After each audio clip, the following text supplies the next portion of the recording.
আমার কি হয়ে যায় জেল ফাঁসি, এইটা আমি আমার মানে যে কোর্ট, অনারেবল কোর্ট, তার কাছে আমি প্লেস করবো। অনারেবল কোর্ট যে রায় দেবে নিশ্চয়ই আমি সেটা মাথা পাইতে।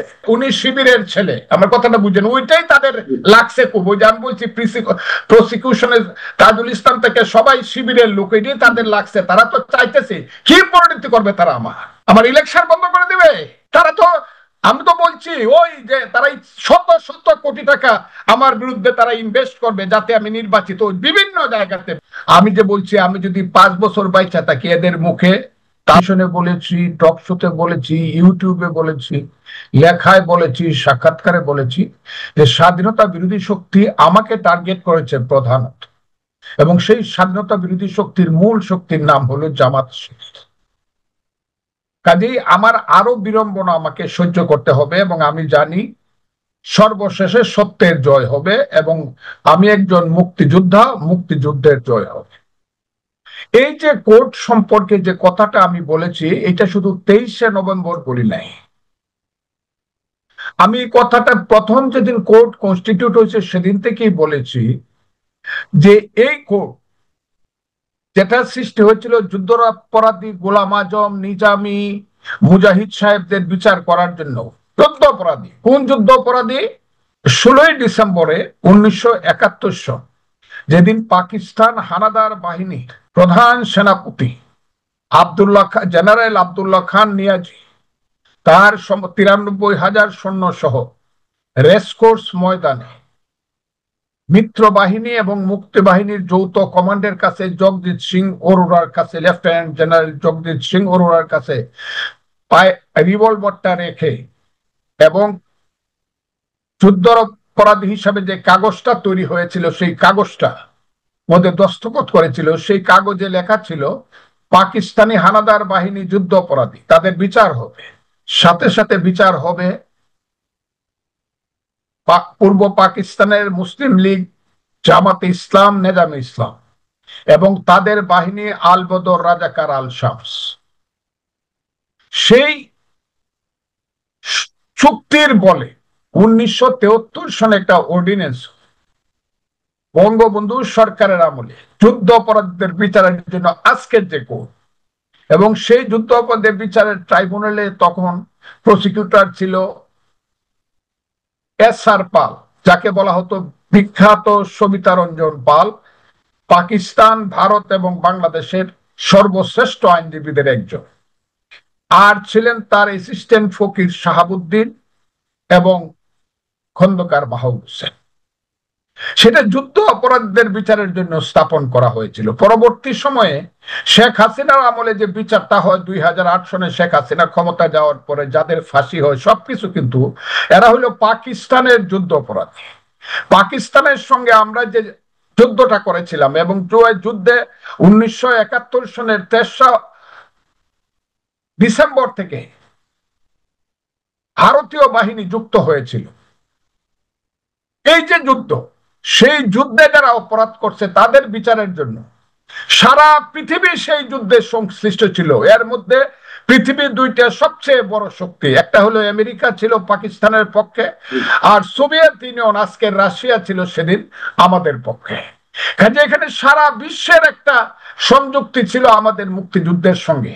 এই মুক্তিযুদ্ধে তৎকালীন ভারতের প্রধানমন্ত্রী ইন্দিরা গান্ধী বিশ্বযুদ্ধের রিস্ক নিয়েছিলেন, কারণ বঙ্গোপসাগর পর্যন্ত আমেরিকার 7ম নৌবহর এসে পড়েছে। তারপরও যুদ্ধ তিনি থামান নাই, পাকিস্তানিদেরকে সারেন্ডার করতে বাধ্য করেছে। ওই যে কোর্ট, এই কোর্টের সঙ্গে শেখ হাসিনার যে অপরাধ আর পাকিস্তানিদের যুদ্ধ অপরাধের অপরাধ তো এক অপরাধ না, এটাকে একসাথে মিলাইলে চলবে না। তো পাকিস্তানের যুদ্ধ অপরাধের বিচারটা হলে যে কারণে বলা হয় আন্তর্জাতিক অপরাধ দমন ট্রাইব্যুনাল। শেখ হাসিনার ব্যাপারটা তো এখানে আন্তর্জাতিক না, এলো জাতীয় যুদ্ধ। সেটাও যুদ্ধ না, জাতীয় আন্দোলনে, গণতান্ত্রিক আন্দোলনের বিরুদ্ধে শেখ হাসিনা সরকার অবস্থান নিয়েছিল। এইরকম অবস্থান এরশাদ নিয়েছিল, অনেকেই নিয়েছিল। এইরকম অবস্থায় হাসিনা নিছে, তার সময় লোক মারা গেছে অনেক বেশি, যেটাকে বলা হচ্ছে 1400। আমি অবিশ্বাস করি না, কিন্তু সেই যুদ্ধটা তো আন্তর্জাতিক না। এটা একটা গণতান্ত্রিক সংগ্রাম বা একটা গণতান্ত্রিক আন্দোলন বা একটা গণ অভ্যুত্থান।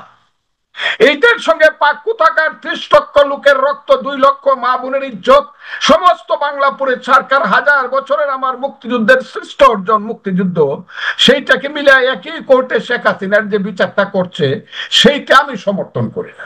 আমি একটু জিজ্ঞাসা করছি অ্যাডভোকেট ফজলুর রহমান আপনাকে, প্রসিকিউশন টিমের অন্যতম সদস্য গাজী মনোয়ার যেটি আদালতের উদ্দেশ্যে বলছেন, আপনি যে কথাগুলো বলছেন, আমাদের এই মানচিত্র চ্যানেলে এর আগে যা বলেছেন এই প্রসঙ্গে, অন্যান্য জায়গায় যা বলেছেন তা হচ্ছে এরকম যে বেসরকারি টেলিভিশন চ্যানেলের টক শো গুলোতে ফজলুর রহমান বলেছেন তিনি এই ট্রাইব্যুনাল মানেন না। তার যুক্তি, এই ট্রাইব্যুনাল তৈরি হয়েছে 1971 সালে মুক্তিযুদ্ধের সময় সংঘটিত যুদ্ধাপরাধের বিচারের জন্য।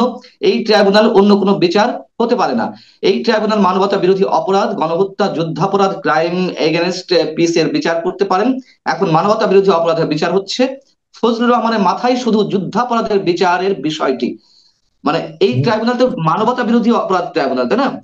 আর আমাদের এখানে এই প্রশ্নের উত্তরটা আমি এখন দিব না, ওইটা আমাকে যেদিন ডাকবে সেদিন দিব। আমার কথাটা বুঝেন আপনি, তারা কি বলতেছে আমি এখনো জানি না, কারণ আমি এখন নোটিশ পাই নাই বা কোর্ট আমাকে ডাকেই নাই এখন।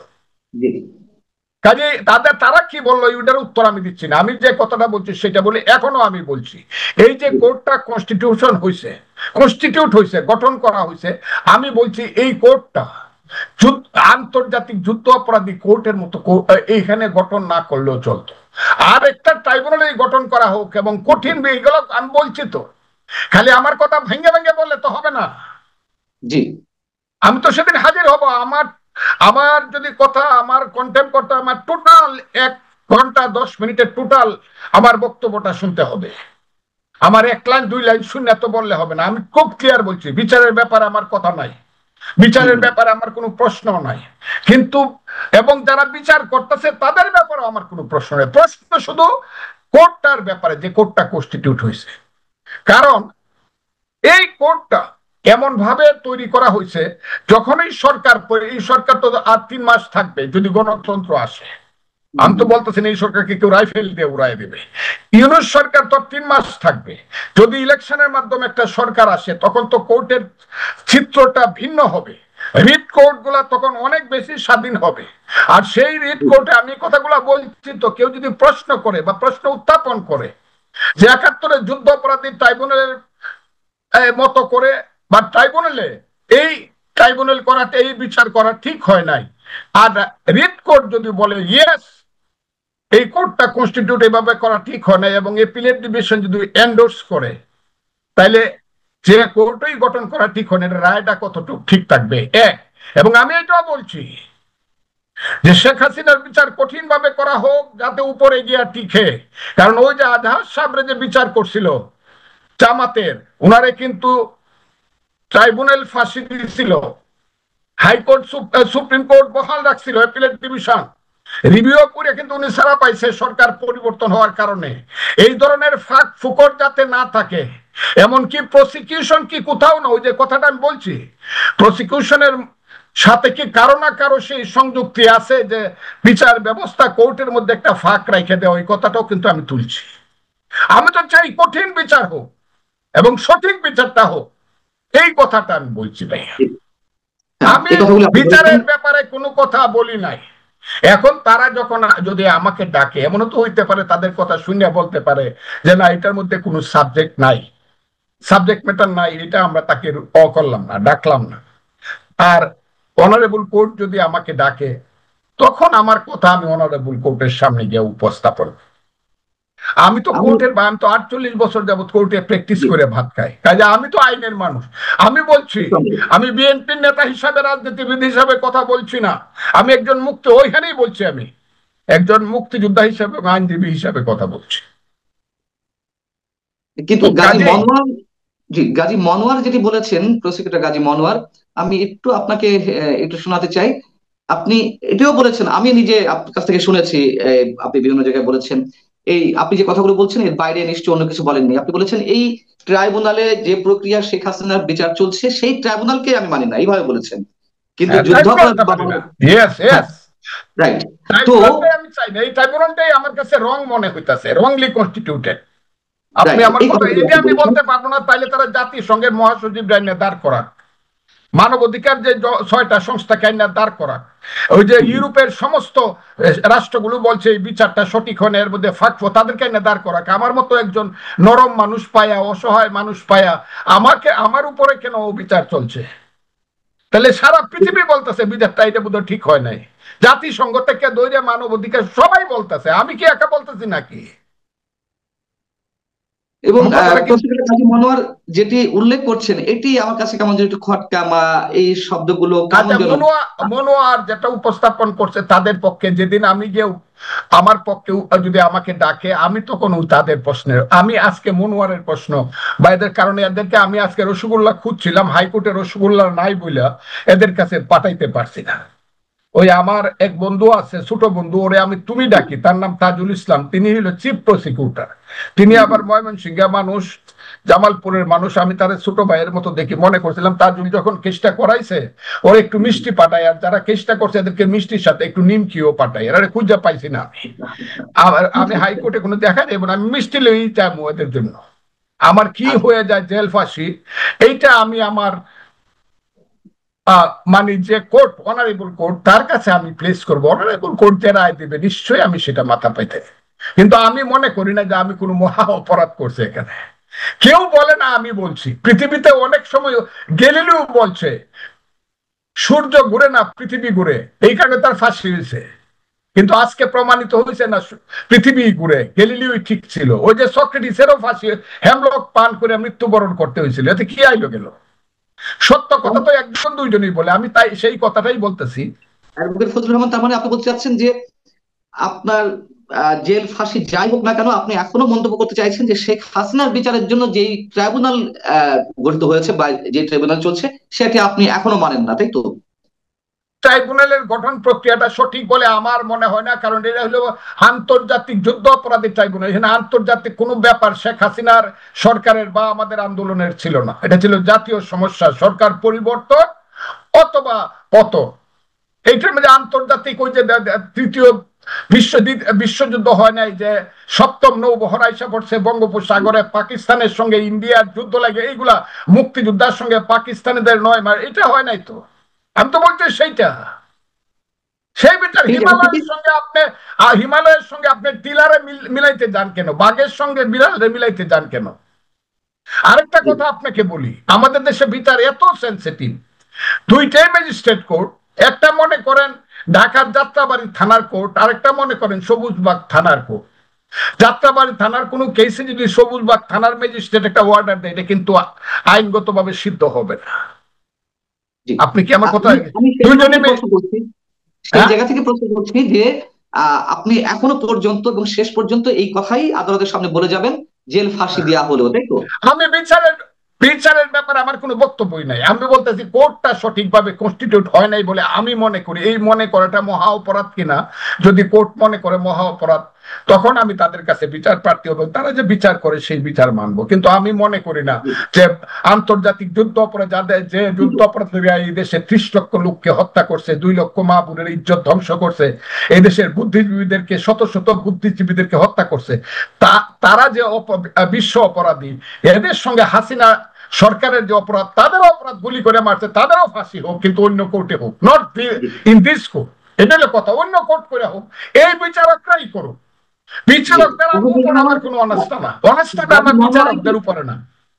প্রসিকিউটর কাজী মনোয়ার আরেকটি মন্তব্য করেছেন, আপনার দৃষ্টি আকর্ষণ করছি, যে ফজলুর রহমান সুপ্রিম কোর্টের একজন জ্যেষ্ঠ আইনজীবী এবং বিএনপির সংসদ সদস্য প্রার্থী হিসেবে এ ধরনের মন্তব্য করার পরিণতি জানেন। তারপরে ফজলুর রহমান বিভিন্ন রাজনৈতিক দল জানে, কারণ উনি শিবিরের ছেলে। আমার কথাটা বুঝেন, ওইটাই তাদের লাগছে খুব। ওই যে আমি বলছি প্রসিকিউশনের তাজুল ইসলাম থেকে সবাই শিবিরের লোক, এটাই তাদের লাগছে। তারা তো চাইতেছে কি পরিণতি করবে, তারা আমার ইলেকশন বন্ধ করে দেবে। তারা তো, আমি তো বলছি ওই যে তারা শত শত কোটি টাকা আমার বিরুদ্ধে তারা ইনভেস্ট করবে যাতে আমি নির্বাচিত, বিভিন্ন জায়গাতে বিভিন্ন পজিশন। বলছি আগে, এখন না। এই কথাটা তো আমি 8-10, আমি কি বলবো, এই কথাটা তো আমি এখন থেকে 3 মাস আগে বলছি, যখন আমাকে করা হয়েছে, দল থেকে এক্সপেল করা হয়েছে। আমার কথাটা খুব বোঝার চেষ্টা করেন। এটা তো আমি 25শে আগস্টের পরে 8ই সেপ্টেম্বর কথাটা বলছি ইটনাতে, যে জামাত আমাকে যাতে আমি আমার দল থেকে নমিনেশন না পাই, যাতে আমি না করতে পারি, ওই না কত কথা।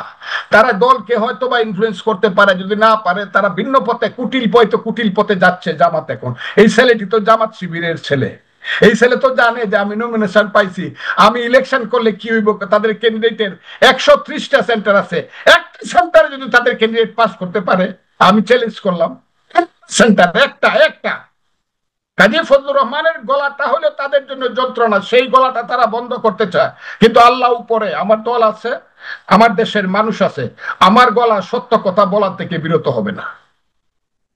আমার শেষ পর্যায়ে যেটি জানার ইচ্ছে যে আপনার বাড়ির সামনে মব ক্রিয়েট করা হলো, আপনার ছবি প্রিন্ট করে জুতার মালা পরানো হলো, আপনাকে অ্যাটাক করার জন্য নানান ধরনের চক্রান্ত করা হলো, বিএনপি থেকে আপনাকে বহিষ্কারের জন্য দাবি জানানো হলো, আপনাকে 3 মাসের জন্য আপনার সদস্যপদ স্থগিত করা হয়েছে, তারপরেও আপনি নমিনেশন পেয়েছেন, পরবর্তীতে এসে আবার ট্রাইব্যুনালে আপনার বিরুদ্ধে অভিযোগ জানানো হলো আদালত অবমাননার।